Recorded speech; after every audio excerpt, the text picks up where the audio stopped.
Bismillahirrahmanirrahim. Assalamualaikum warahmatullahi wabarakatuh. Apa khabar murid-murid semua? Semoga kalian berada di bawah lindungan kasih Allah Subhanahu Wa Taala bersama keluarga tercinta. Mari sama-sama kita panjatkan rasa syukur kehadrat Allah Subhanahu Wa Taala kerana telah memberikan kesihatan yang baik kepada kita, memberi rezeki yang melimpah ruah serta berkesempatan untuk menuntut ilmu. Selawat dan salam buat junjungan Nabi Muhammad sallallahu alaihi wasallam serta ahli keluarga baginda dan para sahabat. Semoga sesi pembelajaran ini diberkati Allah Subhanahu wa taala. Ini merupakan mata pelajaran akhlak bagi tahun 1 dalam pelajaran 2 iaitu doa dan zikir harian, unit 2 topik adab makan dan minum. Makan dan minum itu merupakan satu nikmat yang dikurniakan oleh Allah Subhanahu Wa Taala kepada manusia dan seluruh makhluk di atas muka bumi ini. Namun, itu bukan bermakna kita boleh makan apa sahaja sehingga memudaratkan diri. Pastikan makanan dan minuman yang kita ambil halal dan baik serta mengamalkan adab Rasulullah sallallahu alaihi wasallam ketika makan dan minum. Apa dia adab makan dan minum ini? Agama Islam memberikan garis panduan yang sangat baik dalam bab makan minum ini.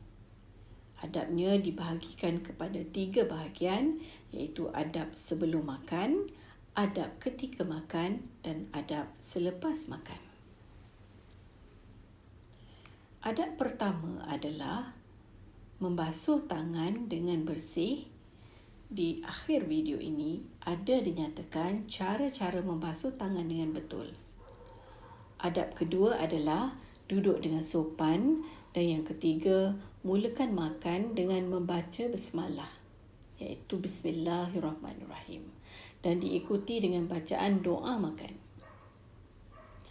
Cara membaca doa, duduk dengan sopan di hadapan hidangan dan bacalah Bismillahirrahmanirrahim. Allahumma barik lana fima razaqtana wa qina adzabannar. Yang bermaksud, Ya Allah, berkatilah rezeki yang Engkau beri kepada kami dan jauhkanlah kami dari azab neraka. Membaca doa makan ini merupakan amalan yang sangat baik untuk menghindari diri kita daripada diganggu syaitan ketika makan. Tanpa membaca bismillah dan doa makan, syaitan akan tumpang makan bersama-sama dengan kita.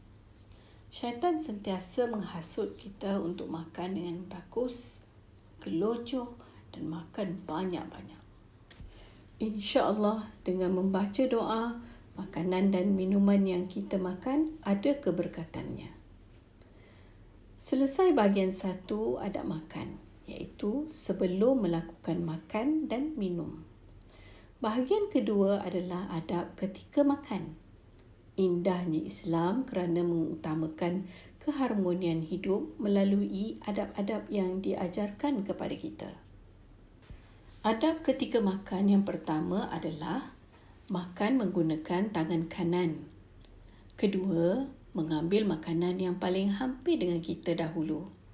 Ketiga, berhenti makan sebelum kenyang. Bukan teruskan makan kerana terlalu sedap walaupun sudah kenyang. Keempat, tidak meniup pada makanan yang masih panas. Tunggu sehingga makanan itu sudah boleh dipegang, barulah dijamah. Adab kelima, mengunyah dengan baik dan makan dengan sopan. Dan kenapa mengunyah makanan dengan baik ini penting?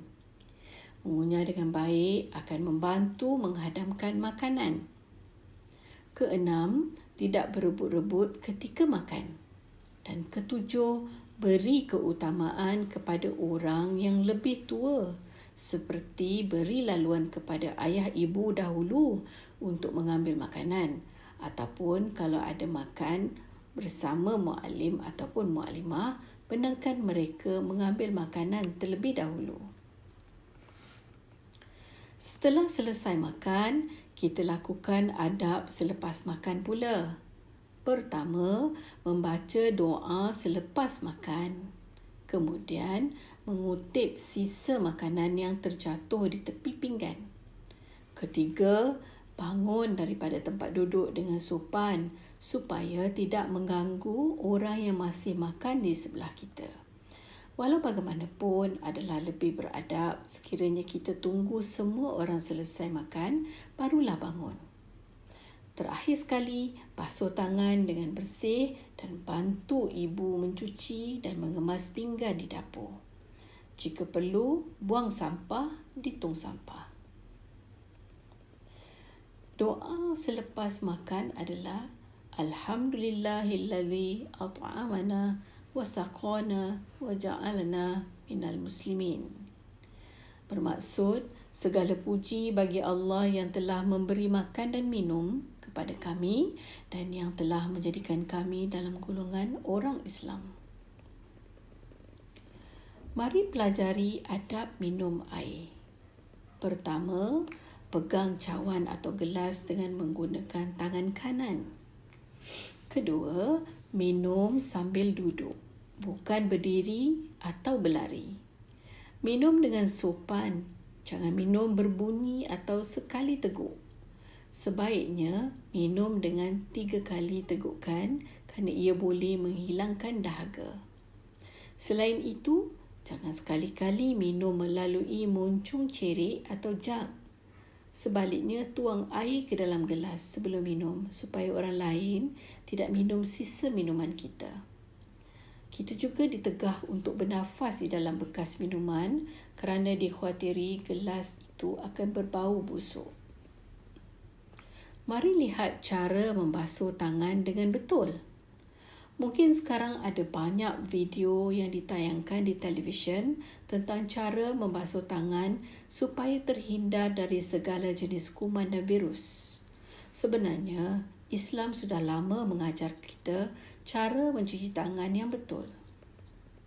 Langkah pertama, membasuh tangan dan meratakan sabun dengan sempurna. Kedua, gosok kedua-dua tapak tangan. Ketiga, menggosok setiap jari dan celah jari. Keempat, menggosok kuku di tapak tangan. Kelima, menggosok belakang tangan dan celah jari. Keenam, membasuh tangan dengan air bersih secukupnya. Dan terakhir sekali, keringkan tangan dengan kain yang bersih ataupun menggunakan tisu. Alhamdulillah, lengkap sudah pelajaran tentang adab makan dan minum. Adab yang diajarkan oleh baginda Rasulullah sallallahu alaihi wasallam untuk memastikan seluruh umat manusia dapat menjaga kebersihan diri ketika makan. Sebelum kita sudahi pelajaran hari ini, mari kita semak semula apa yang telah dipelajari tadi. Adab makan ini terbahagi kepada 3 bahagian, iaitu adab sebelum makan, iaitu membasuh tangan, duduk dengan sopan, membaca bismillah dan doa makan. Bahagian kedua, adab makan adalah adab ketika makan, iaitu makan dengan tangan kanan, ambil makanan yang hampir dengan kita dahulu, berhenti makan sebelum kenyang, tidak meniup makanan yang masih panas, kunyah makanan dengan sopan, tidak berebut-rebut dan utamakan orang lebih tua untuk memulakan makan. Adab ketiga adalah adab selepas makan, iaitu membaca doa selepas makan, mengutip sisa makanan yang terjatuh, bangun dengan sopan dan cuci tangan dengan cara yang betul. Manakala adab minum adalah memegang cawan dengan tangan kanan, tidak boleh minum berdiri atau berlari, tidak minum terus dari moncong ceri atau jug, dan tidak bernafas ke dalam bekas makanan. Semoga ilmu yang dipelajari hari ini diberkati Allah SWT dan kongsikan dengan ahli keluarga serta rakan taulan. Sekian, wabillahi taufiq wal hidayah. Wassalamualaikum warahmatullahi wabarakatuh.